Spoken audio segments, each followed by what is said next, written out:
Generalidades de fracturas en niños, módulo de ortopedia pediátrica para pregrado, Universidad Nacional de Colombia. Las características especiales del hueso pediátrico son las que por un lado permiten su deformidad al verse sometidos a fuerzas orientadas en diferentes sentidos respecto a su eje y por el otro determinan el potencial de reparación, según la zona afectada, la angulación y otras características determinantes en el tratamiento.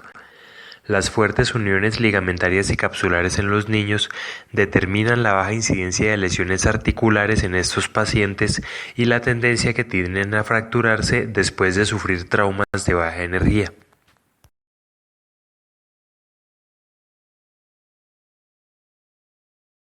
El desarrollo de los huesos largos permite crecimiento en grosor y en longitud. Estos huesos se forman de un primordio mesenquimal alrededor de la sexta semana de vida. Los pasos de su formación incluyen la vascularización, representada en la cuarta imagen de izquierda a derecha cuando los primordios vasculares invaden los precursores mesenquimales. Los centros de osificación primaria se forman a las 8 semanas, mediante migración de células osteoprogenitoras a través de los brotes vasculares y diferenciación en osteoblastos. El modelo cartilaginoso se forma a través del crecimiento aposicional e intersticial. La médula ósea se forma a través de resorción de la porción central del primordio cartilaginoso gracias a células precursoras mieloides que migran a través de los vasos sanguíneos en formación. Finalmente, los centros secundarios de osificación se desarrollan en los extremos óseos y conducen a los centros secundarios de osificación o placa de crecimiento. Esquema de las regiones anatómicas de un hueso largo, en este caso el fémur. La diáfisis localizada en la zona central se caracteriza por una cortical gruesa que rodea un canal central de hueso esponjoso, con su exterior recubierto de periósteo. La metáfisis más distal posee una cortical delgada que rodea un hueso trabecular suelto y la epífisis en los extremos contiene la fisis y la región subcondral bajo el cartílago articular. En la imagen de la derecha, vista ampliada de la fisis donde se destaca la zona hipertrófica en rojo, en la cual se encuentran los condrocitos en diferentes estadios de maduración y a través de la cual ocurren las fracturas con compromiso fisario. Dentro de los tipos de fracturas comunes en los niños se caracterizan las fracturas con compromiso fisario, la deformidad plástica, la fractura en torus o rodete y la fractura en leño verde. Este tipo de fracturas son únicas en el ser humano debido a las características especiales que presenta el hueso pediátrico, la presencia de fisis, la presencia además de un periósteo grueso y también la capacidad de remodelación que tienen hacen de estas fracturas únicas en su tipo y también determinan un tratamiento especial para este tipo de pacientes. Las lesiones epifisarias o deslizamientos epifisarios se caracterizan por un daño primario a la fisis con un compromiso variable de la epífisis y la metáfisis. Las lesiones tipo 1 se caracterizan por una separación de la fisis a través de la zona hipertrófica. Las lesiones tipo 2 se caracterizan por una fractura que atraviesa la fisis y sale a través de la metáfisis. Corresponden al 75% de deslizamientos epifisarios y generan un fragmento conocido como de Thurston-Holland. Las lesiones tipo 3 se caracterizan por ser fracturas que atraviesan la fisis y salen a través de la epífisis, y las lesiones tipo 4 se caracterizan por ser fracturas que comprometen la epífisis, la fisis y la metáfisis. Las lesiones tipo 5 se caracterizan por lesiones de aplastamiento de la fisis.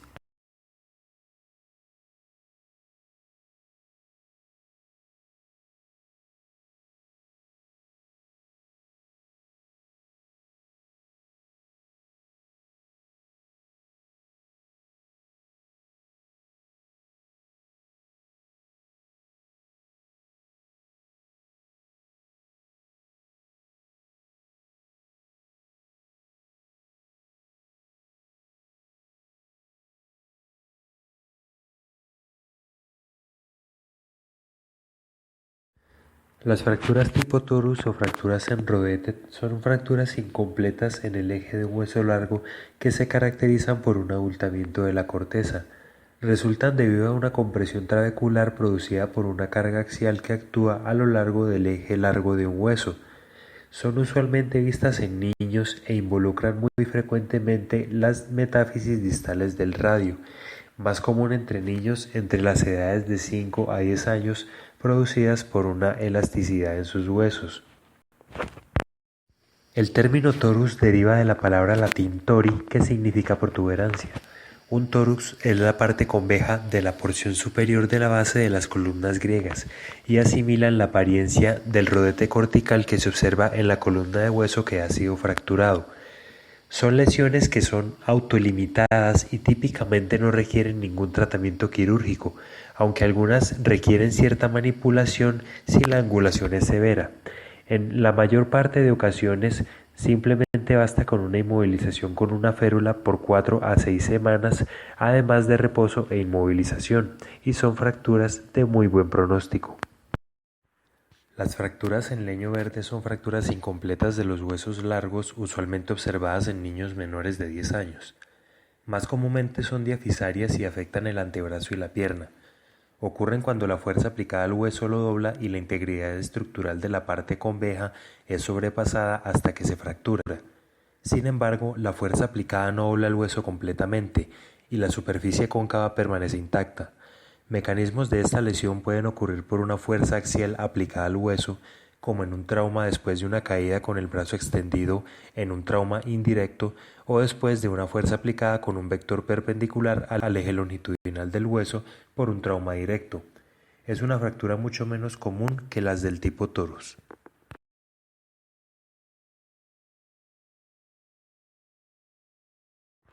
Representación esquemática de las fuerzas que actúan en el hueso largo. En la imagen de arriba se encuentra un punto de apoyo volar generado por los 2 pulgares y otros 2 puntos de apoyo dorsales proximal y distal al primero en el antebrazo. La fuerza neta generada en el centro termina por fracturar el hueso en el punto donde es aplicada, originando una fractura de vértice dorsal. En la imagen de abajo, si los puntos de apoyo se invierten, se reproduce de forma inversa el mecanismo de la fractura, lo que llevará a una reducción de la misma.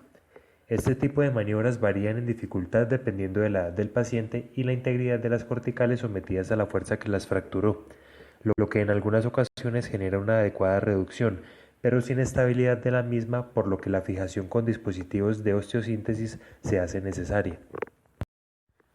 Cuando una fuerza angular longitudinal es aplicada a un hueso, este se dobla. Los huesos de los pacientes pediátricos son elásticos y si la fuerza es baja y posteriormente se disipa, el hueso regresa a su forma normal y ninguna evidencia de la angulación se observa radiográficamente. Esta habilidad para doblarse ocurre porque la corteza es más delgada comparada con la del adulto, además de la estrecha relación que tiene con el periósteo en el esqueleto en desarrollo. Sin embargo, si la fuerza es mayor que la resistencia mecánica del hueso, el mismo desarrollará una deformidad plástica y cuando la fuerza se disipe, permanecerá doblado. El examen microscópico revela que hay microfracturas en el margen cóncavo del hueso doblado, pero no se observan en las imágenes. En esta radiografía de antebrazo se observa una deformidad plástica del radio acompañada de una fractura en leño verde del cúbito.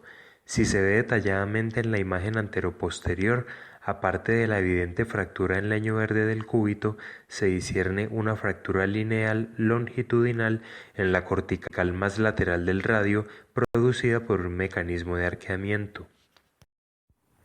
Como se apuntaba previamente, en algunas ocasiones las maniobras de reducción de fracturas varían en dificultad y una de las razones es la relación entre la cortical y el periósteo del hueso. En estas fracturas completas el periósteo puede encontrarse íntegro de forma parcial, lo que hace difícil inicialmente la reducción. Por lo tanto, las maniobras de tracción son inútiles y la reducción de estas fracturas requiere una recreación exacta de la fuerza deformante inicial para desbloquear los fragmentos y aprovechar la capa perióstica para alinearlos. Este periósteo posteriormente adquiere importancia al mantener la fractura reducida y estable sin necesidad de osteosíntesis. Para describir una fractura adecuadamente es necesario clasificarla de acuerdo a estos importantes aspectos. El cuadro en rojo nos muestra el compromiso de la piel y la comunicación del foco de fractura con el medio ambiente. En huesos largos, la zona afectada determina la región anatómica del hueso, cuyas particulares características serán de ayuda para determinar el tratamiento. El trazo y la desviación de los fragmentos habla sobre las fuerzas que actuaron para producir la deformidad que generó la fractura, ya fuera un mecanismo axial, torsional, de alta o baja energía. Esquema de clasificación de fracturas. En las imágenes de la izquierda, las fracturas abiertas en las cuales el foco se encuentra expuesto por una fuerza externa o interna representan una urgencia ortopédica, pues el riesgo de infección aumenta según el tiempo de exposición, el tamaño de la herida y el tipo de fractura. En fracturas cerradas, los tejidos blandos son un indicador de gravedad de la misma. Usualmente la piel tensionada, equimótica y con flictenas habla sobre un mecanismo de alta energía y de trazos complejos. El trazo de fractura a la derecha es otra guía sobre el tipo de trauma recibido, las fuerzas que actuaron en el hueso y la toma de decisiones para el manejo. Las fracturas de clavícula corresponden al 4% de todas las fracturas. Son muy comunes en pacientes jóvenes activos y se producen por un trauma en el eje lateral del hombro o por una caída con el brazo extendido. En fracturas desplazadas, el esternocleidomastoideo, como se observa en la imagen de la izquierda, desplaza el fragmento medial en sentido postero superior, mientras el pectoral menor y el peso del brazo traccionan el fragmento lateral en sentido inferomedial. Casi todas las fracturas diafisarias de clavícula consolidan bien debido al gran potencial regenerativo del periósteo. De forma frecuente desarrollan un callo significativo y es importante educar a los padres acerca de este evento normal durante la consolidación. El manejo ortopédico consiste en inmovilización con un cabestrillo o con un vendaje en 8. Muchos estudios han mostrado una tasa de unión similar y satisfacción mayor en pacientes manejados simplemente con cabestrillo. Los vendajes en 8 pueden ser incómodos y difíciles de ajustar, sin embargo pueden retirarse en 2 semanas o cuando el dolor disminuye. La inmovilización con cabestrillo se recomienda para fracturas diafisarias de tercio proximal o distal de clavícula que sean estables. La consolidación ocurre usualmente en un periodo entre 4 y 6 semanas, pero se recomienda a los padres iniciar movilización temprana en la medida en que la disminución del dolor lo permita.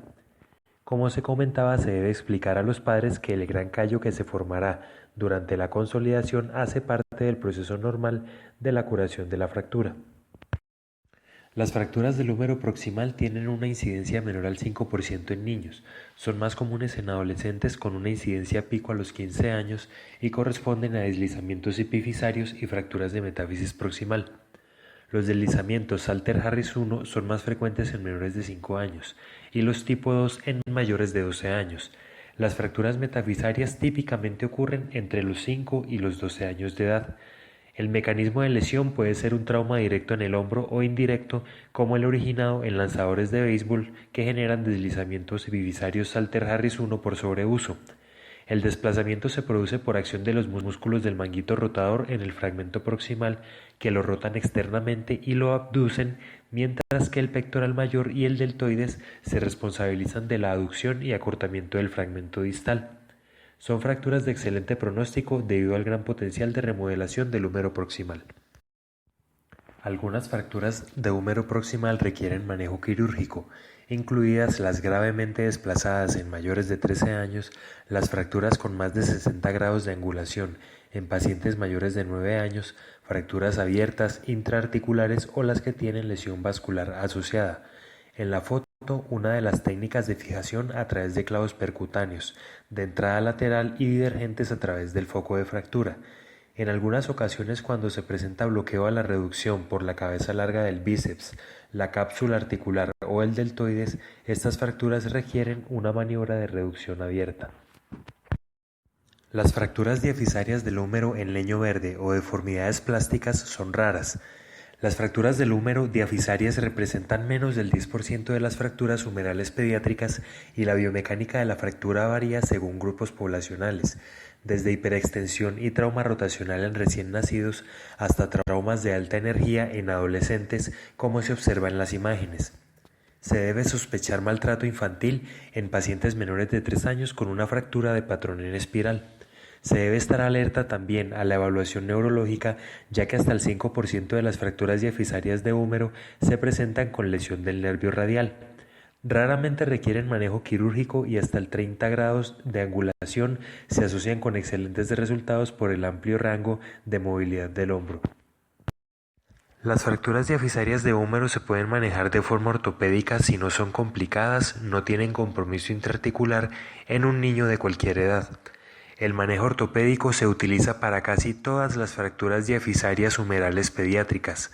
Existen diferentes opciones de tratamiento como los inmovilizadores de hombro, las férulas de coaptación y el brace funcional de Sarmiento en pacientes mayores y adolescentes, que es el observado en esta imagen. Los ejercicios de movilidad pasiva pueden ser iniciados en 2 a 3 semanas después de la inmovilización, una vez que el dolor está controlado. Férula de coaptación humeral. La férula en U aplicada en el plano coronal en el brazo evita el desplazamiento en varo de la fractura, mientras que la férula posterior o la pinza de azúcar, en este caso específico, realizan una tracción anterior del fragmento distal para evitar el desplazamiento posterior. La radiografía después de la maniobra es requerida para evaluar la angulación residual, pero como premisa, la deformidad del yeso en el sentido de los puntos de apoyo asegura una adecuada alineación del hueso dentro de la inmovilización. Cuando se observa una radiografía de codo en un paciente pediátrico que ha tenido un trauma en esta articulación, es importante diferenciar los accidentes óseos fisiológicos presentes en el codo de una fractura. En esta imagen se observan los núcleos de osificación y su secuencia de aparición en el codo del ser humano. En azul, el tiempo de aparición en hombres y en rosado, en mujeres. La secuencia de aparición puede memorizarse fácilmente con la mnemotecnia CRITOE. La C corresponde al capitellum, que aparece a los 5 meses, la cúpula radial a los 5 años, el epicóndilo medial o interno a los 7 años, la tróclea a los 9, el olecranon a los 10 y el epicóndilo lateral o externo a los 12 años. Las fracturas supracondilias de húmero ocurren muy frecuentemente en niños esqueléticamente inmaduros. La edad pico de presentación de estas fracturas es entre los 6 y los 7 años. En este momento, el área supracondilia del codo atraviesa una remodelación y es típicamente más delgada con una corteza más fina, situación que predispone esta zona a presentar fracturas. El mecanismo típico es una caída con la mano extendida que pone una carga de hiperextensión en el brazo. El fragmento distal se desplaza posteriormente en cerca del 95% de los casos. En la medida en que el codo se fuerza en una hiperextensión, el olecranon actúa como un fulcro y enfoca el estrés en el húmero distal, lo que causa la fractura. Mecanismo típico de producción de las fracturas supracondilias. Se observa en la imagen un trauma en el miembro superior derecho con la mano extendida y transmisión de una fuerza de hiperextensión en el codo. El punto de apoyo en el olecranon genera estrés en el húmero distal fracturándolo. En las fracturas con mecanismo en extensión, el desplazamiento del fragmento distal puede ser posteromedial o posterolateral. Esto determina a futuro la maniobra de reducción cerrada en caso de manejo quirúrgico y las posibles lesiones neurovasculares encontradas. El fragmento proximal metafisario penetra lateralmente con fracturas desplazadas posteromedial y pone el nervio radial en riesgo. Con las fracturas desplazadas en sentido posterolateral, el fragmento metafisario proximal penetra medialmente y pone el nervio mediano y la arteria braquial en riesgo de lesión. Las fracturas supracondilias con mecanismo en flexión son raras y se causan por un trauma directo en el codo cuando se encuentra flexionado. El fragmento distal se desplaza anteriormente y puede migrar proximalmente en una fractura totalmente desplazada. El nervio cubital es vulnerable a lesión en este tipo de fracturas y puede encontrarse atrapado en el foco de fractura o en el callo en formación. La clasificación de Garland se utiliza para caracterizar las fracturas supracondilias de húmero con variedad en extensión según el grado de desplazamiento y la integridad de sus corticales. Las tipo 1 se caracterizan por ser fracturas no desplazadas, sin embargo pueden tener una sutil conminución medial que lleva posteriormente a cúbito varo. Las fracturas tipo 2 se caracterizan por ser desplazadas pero con integridad de la cortical posterior.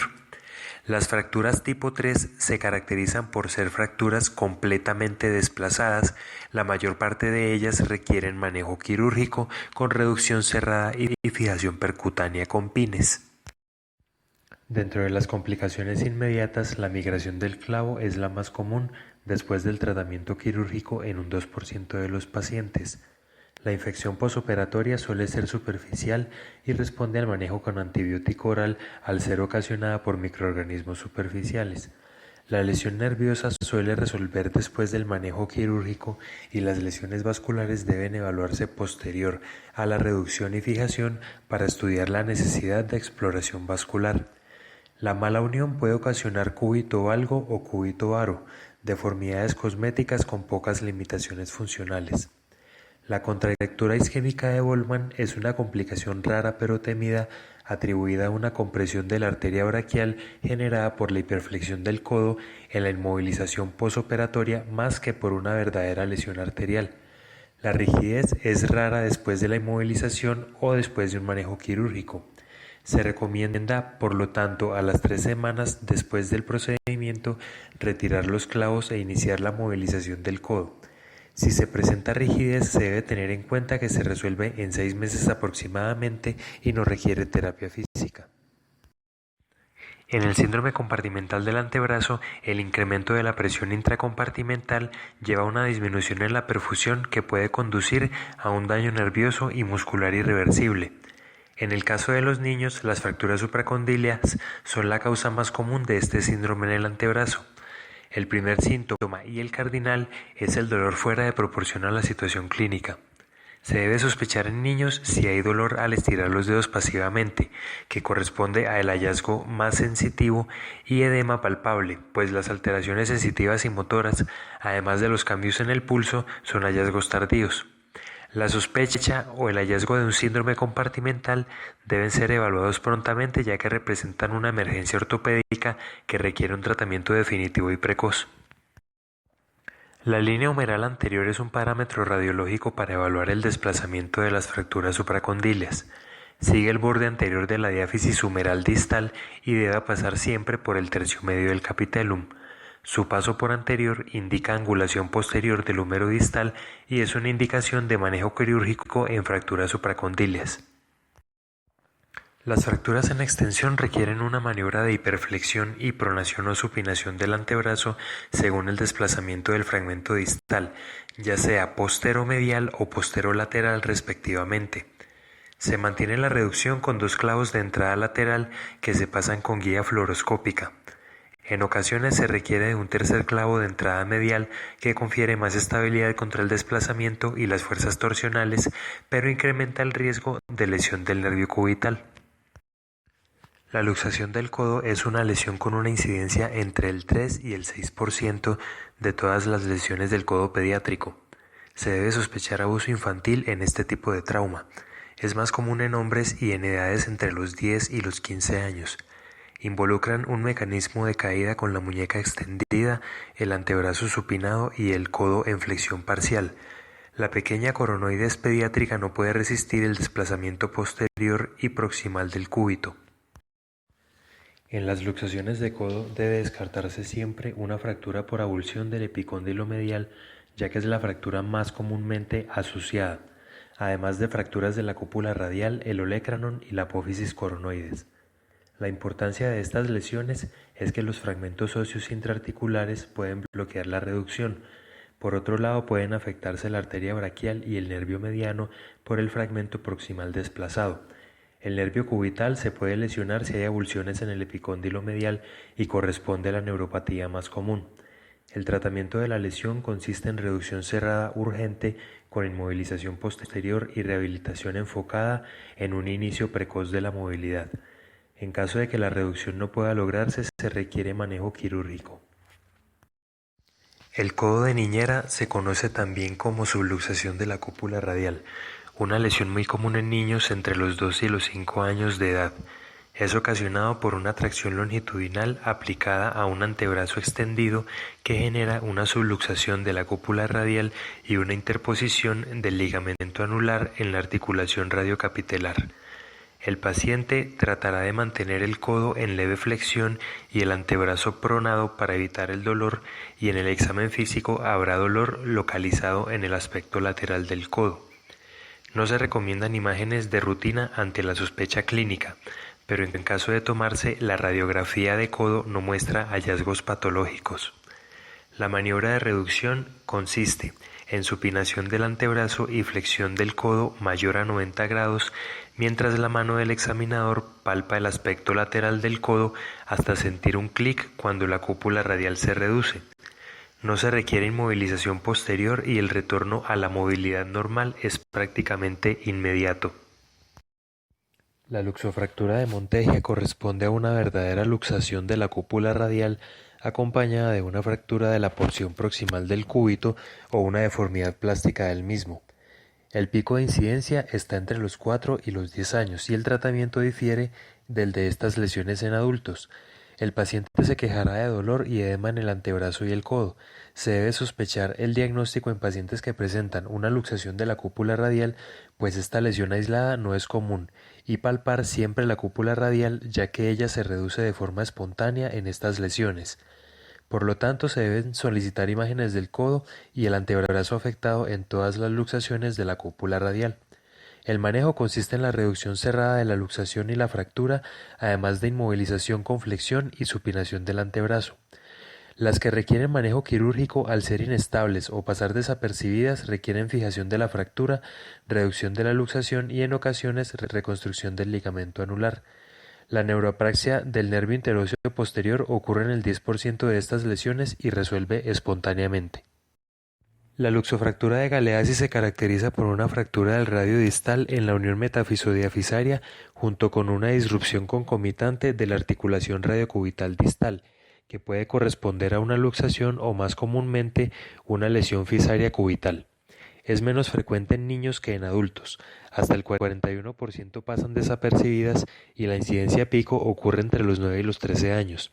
Se produce por una carga axial combinada con rotación del antebrazo, ya sea en pronación o supinación. En esta imagen, la pronación produce una fractura de radio de vértice dorsal acompañada con un desplazamiento del cúbito hacia dorsal.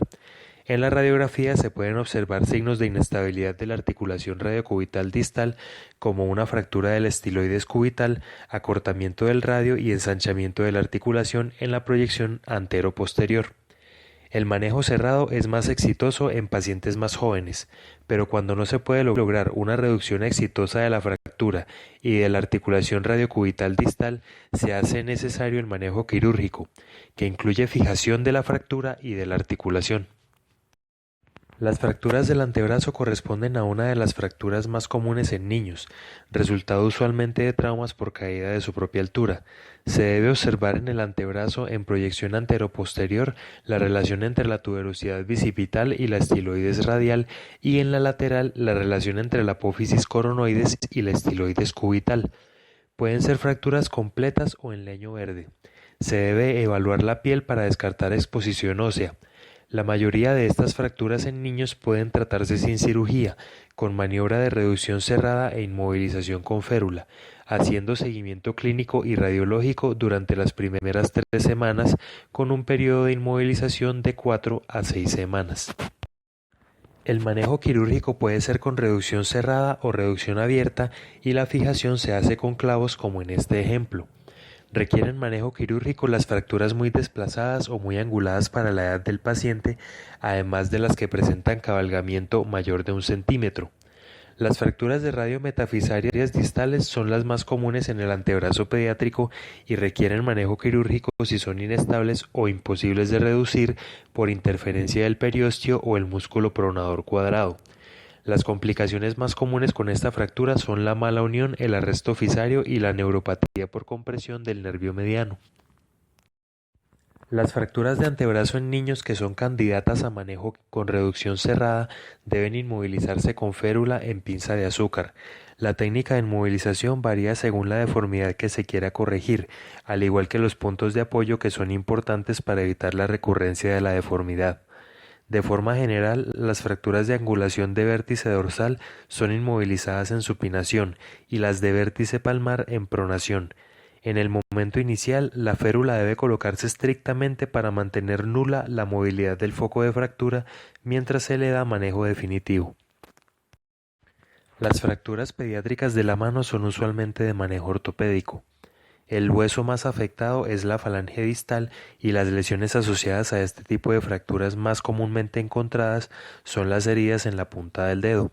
Las fracturas en los metacarpianos pueden manejarse ortopédicamente si no hay acortamiento importante, angulación o rotación. Si son fracturas conminutas, abiertas o con compromiso articular, requieren manejo quirúrgico. Las fracturas de la falange proximal y media pueden manejarse de forma ortopédica si la angulación es menor de 10 grados y el acortamiento es menor de 2 milímetros. Las fracturas de la falange distal requieren manejo quirúrgico si se asocian a lesión de la matriz ungueal. Se observan en esta imagen patrones diferentes de fracturas de metacarpianos. En la figura de la izquierda, dos deslizamientos epifisarios Salter-Harris II, candidatos a manejo ortopédico. En la imagen del centro, una fractura en la diáfisis del quinto metacarpiano, también de manejo ortopédico en caso de no presentar malrotación digital o acortamiento significativo. En la derecha, fracturas múltiples de las tres falanges proximales del segundo al cuarto dedo. En este tipo de fracturas, la pérdida ósea e inestabilidad hacen necesario un manejo quirúrgico. Debe evaluarse en estos casos la integridad tendinosa y la exposición ósea como factores adicionales para tomar una decisión sobre el tratamiento. Las lesiones en la punta del dedo son las lesiones de la mano más comunes en la sala de urgencias. Son lesiones por aplastamiento. Se deben evaluar de forma clínica y radiológica para confirmar fracturas en la falange distal. El tratamiento consiste en la exploración del lecho ungueal, sutura del mismo y lavado de la fractura en caso de exposición ósea. En caso de encontrarse hematoma subungueal, tener en cuenta que puede corresponder a lesión de la matriz o a un hematoma producido por fractura de la falange distal.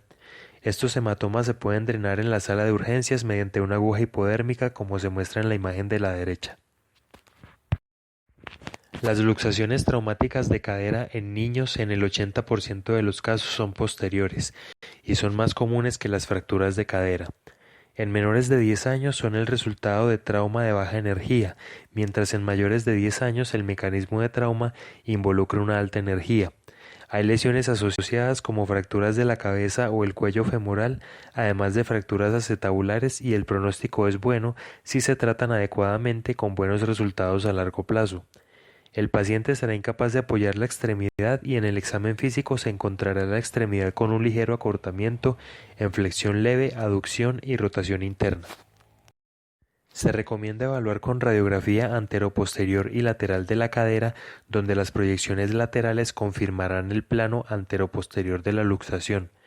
Después de la maniobra de reducción cerrada se necesitan nuevas imágenes para confirmar una reducción concéntrica de la cadera, incluida una tomografía donde pueden evidenciarse fragmentos osteocondrales atrapados. En caso de una reducción no concéntrica ocasionada por fragmentos osteocondrales, capsulares o de tejidos blandos, el tratamiento quirúrgico es necesario. Las complicaciones comunes asociadas con esta lesión son necrosis avascular, reluxación y lesión nerviosa de buen pronóstico si se realiza una reducción rápida. La maniobra de Alice para reducción de una luxación de cadera consiste en aplicar tracción en la extremidad en línea con la deformidad, manteniendo la rodilla flexionada para relajar los isquiotibiales. Se aplica tracción en el eje longitudinal del fémur y se flexiona la cadera gentilmente hasta 90 grados. Posteriormente, mediante aducción y rotación interna se obtiene la reducción. Es necesario tener una adecuada sedación y relajación muscular, además de un buen bloqueo de la pelvis proporcionado por un ayudante. Se debe evaluar la estabilidad de la cadera después de la reducción y se hace necesaria la toma de una tomografía para encontrar lesiones asociadas. Después de una reducción exitosa se debe proteger el apoyo de la extremidad durante un periodo de 4 a 6 semanas. El deslizamiento epifisario femoral proximal conduce a un desplazamiento de la fisis femoral proximal respecto al cuello femoral. Es el desorden más común que afecta a las caderas adolescentes con una incidencia de 10 en 100.000. Dentro de los factores de riesgo están la obesidad, que es el más importante, el sexo masculino y la etapa de crecimiento rápido con una edad de presentación entre los 12 y los 13 años. La cadera izquierda es la más afectada, con el compromiso bilateral presentándose entre el 17 y el 50% de los pacientes afectados. Ocurre por una fuerza mecánica que actúa sobre una fisis susceptible a través de la zona hipertrófica en donde el cartílago actúa como un punto débil a través del cual ocurre el deslizamiento. Los pacientes se presentan con dolor en cadera o en la región anteromedial de las rodillas y con grados variables de imposibilidad para el apoyo, lo que se correlaciona con el pronóstico. El tratamiento consiste en fijación in situ de la cabeza femoral a la metáfisis, además de osteotomía femoral proximal en caso de ser requerido.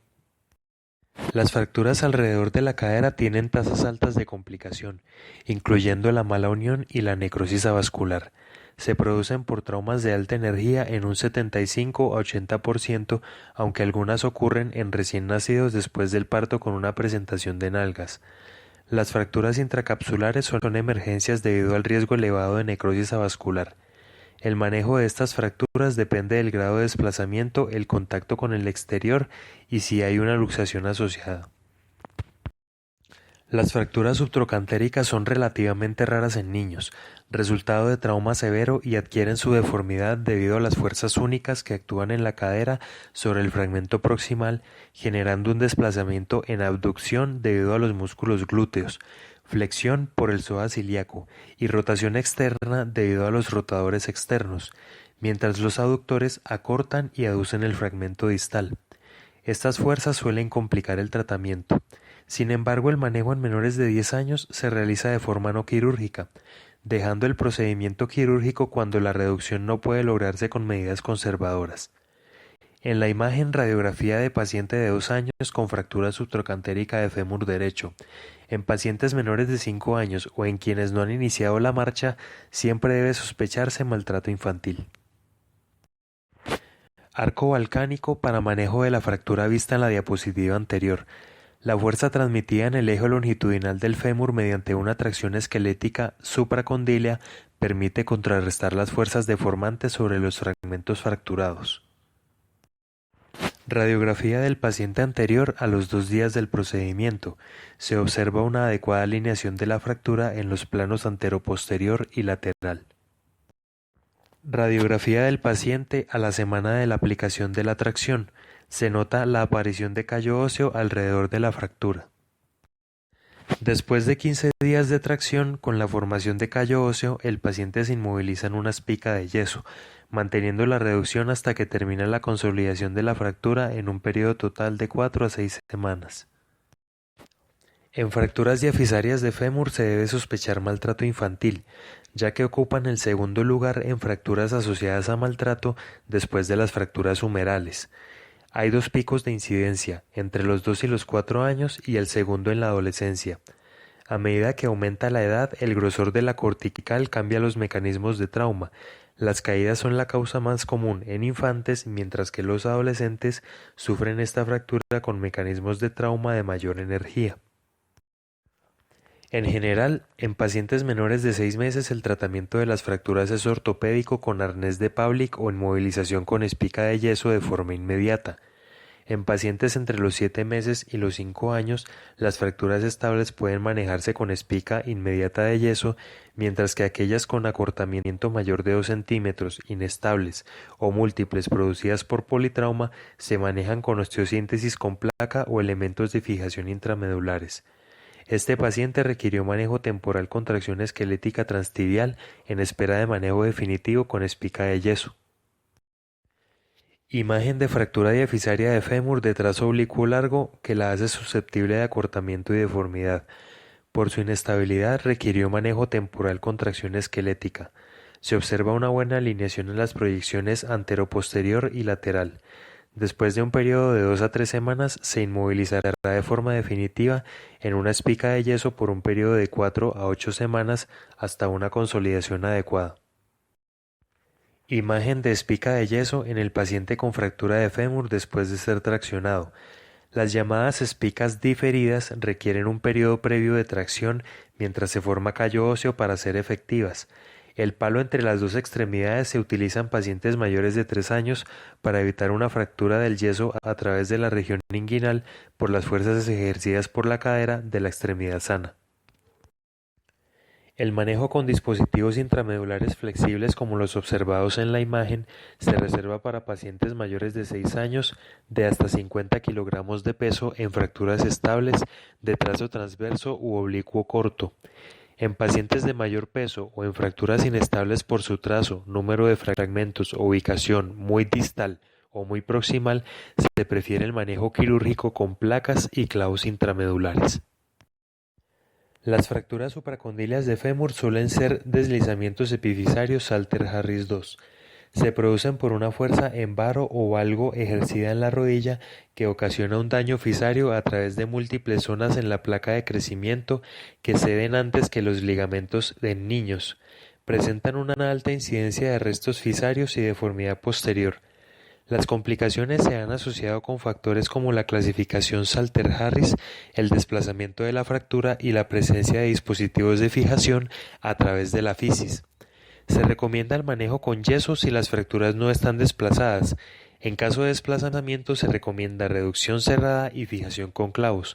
La lesión de la arteria poplitea se ha relacionado con el desplazamiento anterior de la epífisis y se requiere evaluación vascular por riesgo de lesión y síndrome compartimental. La luxación traumática de patela se debe a un trauma torsional en la rodilla y en menor medida puede estar causada por un trauma directo. El paciente puede notar un desplazamiento lateral del hueso. El tratamiento en un primer episodio requiere reducción de la luxación e inmovilización con una férula en extensión y rehabilitación inmediata. En caso de fracturas osteocondrales se requiere de manejo quirúrgico.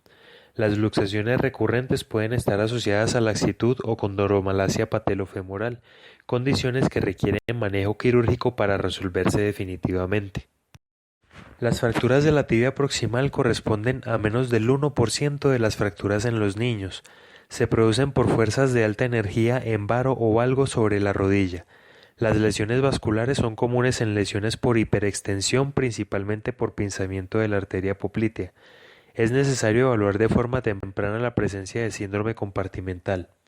Pueden manejarse de forma ortopédica en caso de presentar poco desplazamiento.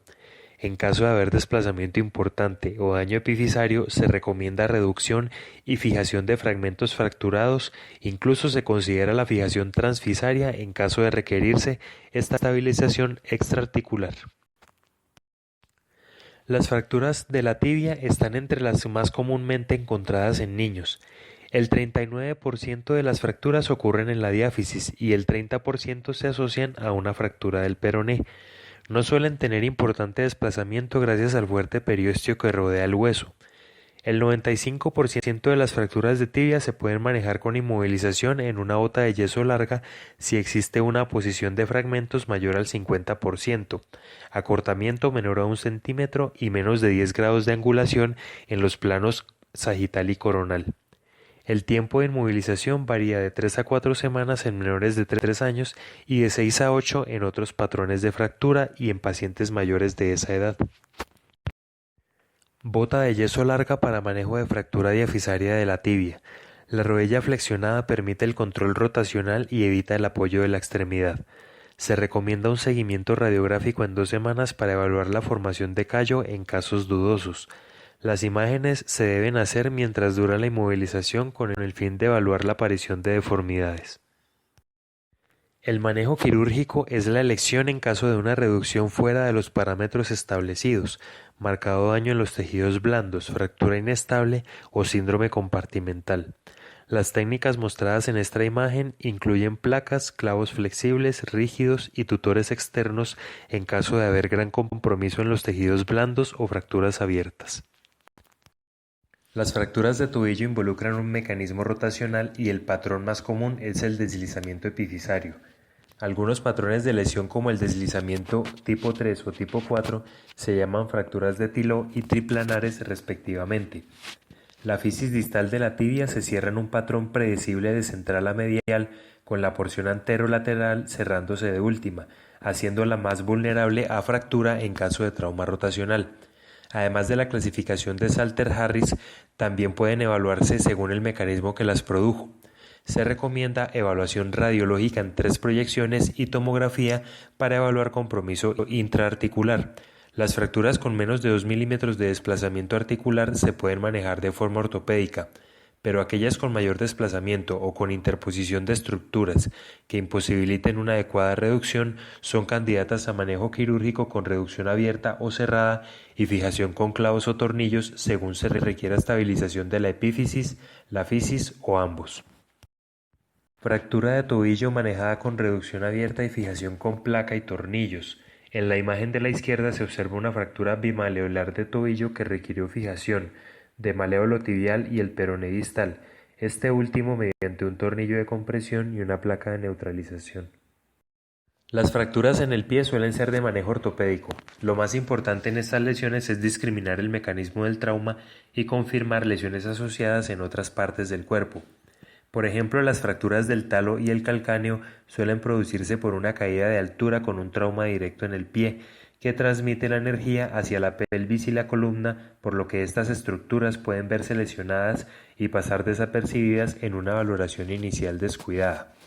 Este tipo de fracturas en huesos del tarso requieren fijación mediante osteosíntesis si las articulaciones del retropié o la tibiotalar se encuentran comprometidas con un desplazamiento importante. En los huesos tubulares se cumplen reglas similares a la mano, y el acortamiento, el compromiso articular y el grado de conminución y exposición ósea son factores determinantes en el tratamiento. Se observa en la imagen de la izquierda una fractura del calcáneo con una elevación de la tuberosidad posterior y compromiso de la articulación subtalar. Requiere manejo quirúrgico. Si se detalla la imagen es posible observar un escalón articular en la superficie de la tibia distal. En la imagen de la derecha se observan fracturas de múltiples metatarsianos candidatas a manejo quirúrgico. Sin embargo, se observa una consolidación de las mismas con el paso del tiempo hasta presentar el aspecto observado en la imagen C. Este tipo de consolidación puede generar secuelas a largo plazo como metatarsalgia de transferencia e hiperkeratosis plantar dolorosa. Las fracturas de columna son comunes en accidentes de tránsito y cualquier segmento de la misma puede verse afectado principalmente por mecanismos axiales de trauma.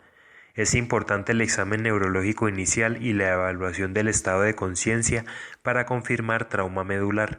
Una vez ocurrido el trauma durante el desplazamiento del paciente, se debe proteger la columna inmovilizándola en bloque en caso de sospecha de trauma raquimedular. El diagnóstico se confirma con radiografía del segmento afectado y según la integridad ligamentaria, el grado de acuñamiento y el compromiso neurológico se toma la decisión sobre el manejo definitivo. Inmovilización en bloque durante el transporte de pacientes con trauma raquimedular. Se debe realizar en caso de trauma cerrado, alteración del estado mental, dolor a la palpación en la columna, hallazgos neurológicos que sugieran lesión durante el examen físico, deformidad en columna o un trauma de alta energía en un paciente con un estado de conciencia alterado. Como se observa en los dibujos, se realiza transporte en bloque del paciente que ha sido previamente inmovilizado con un collar para protección de la columna cervical.